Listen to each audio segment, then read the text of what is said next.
چې یو سړي ته د مرګ په وخت کې دا وویلی شي چې ته جهنمي او داسې رب د انتظار کوي چې هغه تا ته به غوسه کېږي. لوی تاوان هغه دا دی چې یو سړی خپل آخرت وبیلي او جهنم ته لاړ شي. لکه ستاسو دا ګمان دی چې ما تاسو هسې پیدا کړي. سورة القیامه کې الله وایي ایحسب الانسان ان یترک سودا. د انسان دا ګمان دی چې زه به دې دغه شان پرېږدم. د الله د شان سره دا نه ښایي چې له دومره غټه دنیا یې پیدا کړې ده او دا دومره غټ نظام روان دی او دا دې پالتوي اخره کې نتیجې نه راوځي. دا د الله د شان سره نه ښایي. الله داسې کار نه کوي چې هغه دې پالتوي او هغه دې حکمت نه ښایي. د دې دنیا دا پیدایش او د دې مخلوق دا پیدایش دا د دې دپاره لیمیز الله الخبیث من الطیب چې الله پکې جدا کی پلیت ته پاک نه.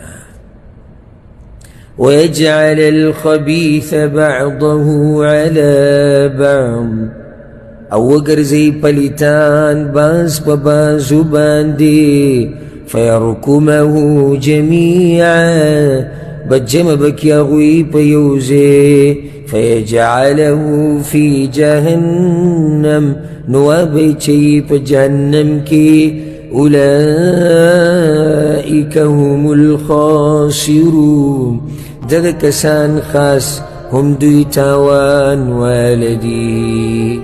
دا پلیتان دا چې د الله دین سره دشمنی کوله د مؤمنانو سره دشمنی کوله او د کفر په سب کې ولاړو دا به ټول الله را جمع کړي او بیا به په یو ځای جهنم ته ورغورځول کړي.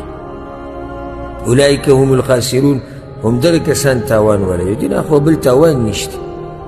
لوی تاوان هغه دا دی چې یو سړی خپل آخرت وبیلي او جهنم ته لاړ شي. او لویه ګټه دا ده چې یو سړی جنت وګټي اگر که دی په دنیا کې ډېر تاوانونه وکړي. تاوان دا تاوان نه دی چې تا نه مال ولګېده او دا ګټ تاوان نه دی چې ستا بچی مړ شو او ښځه مړه شوه او ملګری او دوست او تجارت تی ختم شو مال د نه چا پټ کو ځواني لاړه ختمه شوه. دا تاوانونه دي خو د هغه تاوان په مقابله کې هېڅ تاوان نه دی چې یو سړي ته د مرګ په وخت کې دا وویلی شي چې ته جهنمي او داسې رب د انتظار کوي چې هغه تا ته به غوسه کېږي. دا لوی تاوان دی. د دې په مقابله کې دا تاوانونه د دنیوي دا هېڅ نه دي. او ګټه دا ګټه نه ده که ته کروڑپتی لکپتی شي او ستا ډېر بچي او ډېرې ښځې او روغ صحت. دا ګټې د هغه ګټې په مقابله کې هېڅ نه دي چې یو سړی مړ کېږي سات وځي او ملایکو ورته ووایي ابشر بروح وریحان ورب راض غیر غضبان. زیری در درکو د نعمتونو د خوشحالو او د داسې رب چې هغه تا نه راضي دی او تا ته خوشحاله دی. دا ګټه ده. ځکه الله قرآن کې ځای په ځای ذلک الفوز العظیم الفوز المبین الفوز الکبیر دغې ته دا خبره کړې ده. عظیمه ګټه ورته الله ویلې ده. لویه ګټه ورته ویلې ده. ښکاره ګټه ورته ویلې ده.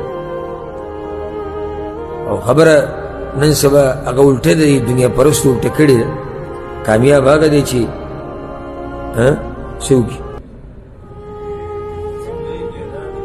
جیداد ډېر وایي کامیاب شو.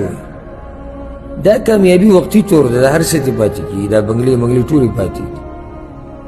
کامیاب کسان په هغه کامیابۍ چې الله ورته لویه کامیابي وایي. نو دا کافران د الله د لارې نه چې دا خلک بندوي الله وایي دا ټول تاوانیان دي. رب العالمین څومره کریم رب دی او څومره رحیم او انعام کې پیغمبر ته وي پیغمبر دوی تا ته دروغجن نه وي دوی زما د دین سره نه لري. یعنې دا دین چې نه و دوی تا ته رښتینه نه وي. ته چې پیغمبر شوی نه وي تا سره د چا دشمني وه؟ تا سره خو د هېڅ چا دشمني نه وه خو د دین سره یې نه لګي د الله د ایتونو سره یې نه لګي.